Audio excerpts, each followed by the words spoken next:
Hey there, micro friends. Welcome to another episode of Let's Talk Micro. As always, I am so happy that you're here with me. And if this is the first time you're listening to Let's Talk Micro, well, thank you for choosing it as one of your podcasts. I know there are many choices out there, so thank you. And before we jump into the episode, I just want to let you know real quick if this is the first time you're tuning in. Last week, we premiered here in the podcast a new series which is called Micro Minutes. And these are short episodes under 10 minutes where we break down quick microbiology concepts that you can use right away in the lab. And the first episode was about McConkey. And we talked about McConkey. We know that it is selective for gram-negative rods and differential for lactose fermentation. And in the episode, I mentioned some things, right? That just because it's growing on McConkey does not automatically mean that you have a gram-negative rod. As some of you in the audience might know, yeast can grow McConkey, some species of Candida, they can grow. And then, the same thing we can say about something not growing on McConkey. If something doesn't grow Mac, that does not mean that it is not a gram-negative rod. And in the episode, I talk about Pastorella, I talk about Echinella, Haemophilus. So this is a nice short episode with some things that are useful for the bench. So I hope you enjoy them. And today's episode, it's the second episode of the Micro Minutes series, which is titled When Bacteria Break the Rules. And as we like to say in the field, these organisms, they don't go to school, they don't read books. So we know about classical morphologies, we get typical cases, but what do we do when we get atypical things? So these are some useful things that we can keep in mind when we're working on the bench, and they can help us. So let's go ahead and talk about a few important ones, right? So let's talk about E. coli. And I will do at some point in time an episode about E. coli. But as you know, classic E. coli, it is non-mucoid lactose fermenter, indole positive, and oxidase negative. We definitely, one thing we learn in school is that it is indole positive, and that is true most of the time, but not always. So, did you know that about 98% of E. coli strains are indole positive? So, not 100%, 98%. And then, there are something called like inactive or atypical biotypes. And with that, the number drops about 80%. And these atypical strains, they have reduced biochemical activity and can resemble Shigella like profiles. So, and the next one I'm going to say is regarding lactose fermentation. But right now, if you have a profile where you have a lactose fermenter, non-mucoid E. coli, and you're not getting an indole positive result, right? Then of course, either maybe try a new indole, or if you're still not getting a result, then go ahead and proceed to identify it, using something like Vitek or Malditoff. But with this, keep in mind, take home message for this is that not all E. coli are indole positive. So let's go ahead and move on to lactose fermentation. So not all E. coli ferment lactose, and there are some lookalikes that do. So classic E. coli, as I mentioned, right, we see that lactose fermenter, non-mucoid, very classic profile. So there are some exceptions to that. It is very common in the lab to see E. coli that is non-lactose fermenter. We also see mucoid E. coli.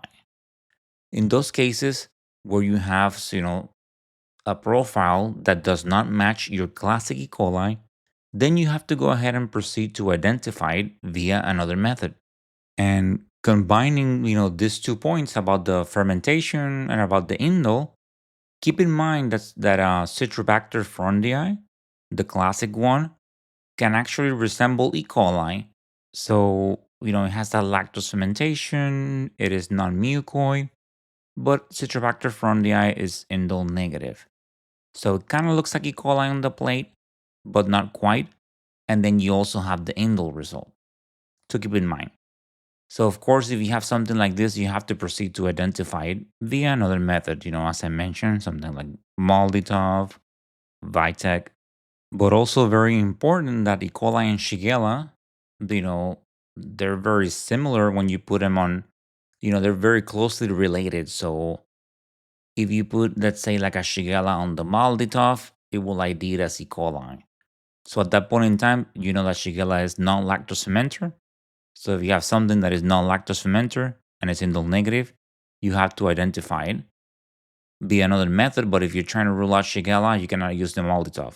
You probably have to use the Vitek or something else. Okay, so let's move on. To keep up with the promise of this episode's been 10 minutes. So, Proteus. As you know, in the micro community, Proteus is a nightmare. It swarms, it takes all over, right? You have to get your organisms out of it before Proteus takes over. It's very hard to isolate things when Proteus is present. Now, having said that, not all Proteus swarm. So you can have a Proteus mirabilis that it is non-swarming. So keep that in mind. And also, right, in school we learn about Proteus vulgaris and Proteus mirabilis. We know that Proteus vulgaris is indole positive and Proteus mirabilis is indole negative. However, did you know that there are more species? So you have Proteus spineri, which is actually indole negative, and then we have Proteus hauseri, which is indole positive. And the last thing that I want to mention in this episode, it's regarding Pseudomonas, right? We know Pseudomonas aeruginosa, very classic, metallic sheen, oxidase positive. So we hear Pseudomonas and we think oxidase, we think of a positive result. However, not all Pseudomonas are oxidase positive. There are two species, Pseudomonas luteola and Pseudomonas orisihabitans, and they are oxidase negative.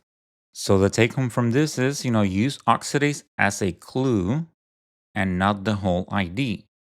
So to wrap things up, not all E. coli are indole positive, not all E. coli are lactose fermenters. And then we have some organisms like Citrobacter freundii that can mimic E. coli, but it is indole negative. Not all Proteus swarms, and then we have other species like Teneri and Hauseri, and not all Pseudomonas are oxidase positive. And some of these, you see routinely in the lab. You're going to see many morphologies of E. coli. The E. coli indole negative, maybe not as much, but definitely you're going to see mucor E. coli, non lactose fermenter E. coli. You're going to see Proteus spineri, Hauseri. So it's very important to keep all that in mind. So, as we know and always say, these bugs, they don't go to school, they don't read books, so they do what they want. So we do have atypical things out there. We have things that differ from what we sometimes study in school, or maybe we don't cover in detail, but they make clinical microbiology challenging and fun. And that, micro friends, is the end of this episode. I hope you enjoyed it. As always, you can find us on socials. If you go to TikTok, YouTube, Blue Sky Social, Instagram, there you can find us as Let's Talk Micro. If you go to X, we are there as Let's Talk Micro 1. On LinkedIn, we are there as Luis Plaza. There's an email address, which is letstalkmicro@outlook.com. There's the website, letstalkmicro.com, where you can find episode updates, study resources, and more. And as you know, you can find us on any podcast platform. So if you go to Apple, Spotify, Amazon Music, Goodpods, we are there. So subscribe, please, and download episodes. If the app allows you to do so, please leave a review. Thank you so much for the support. And the Let's Talk Micro podcast does not have any sponsors. So if you want to support us in any way, you can do so via Venmo or via Buy Me a Coffee, KOFI. Both links available on the show notes. And if you're looking to learn more about antibiotics, please check out www.learnantibiotics.com and the Learn Antibiotics book available on Amazon. These resources include cheat sheets, practice tests, games, and more. And they are being used by thousands of people worldwide and may be helpful for you or your colleagues. And as always, these are some great resources from Dr. Timothy Gauthier, a very passionate pharmacist. And the Let's Talk Micro podcast is supported by the American Society for Microbiology. To learn more about microbes, visit asm.org.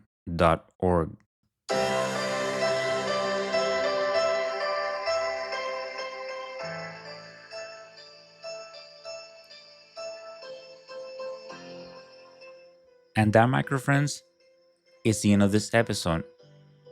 I hope you enjoy learning about atypical morphologies and biochemicals that you might not be aware of, especially if you're a student and you're coming into the profession. It is very important to keep these in mind because they're part of our work, in the lab, and we see them quite often. So it is good to learn these distinctions and know about these biochemicals and morphologies, right?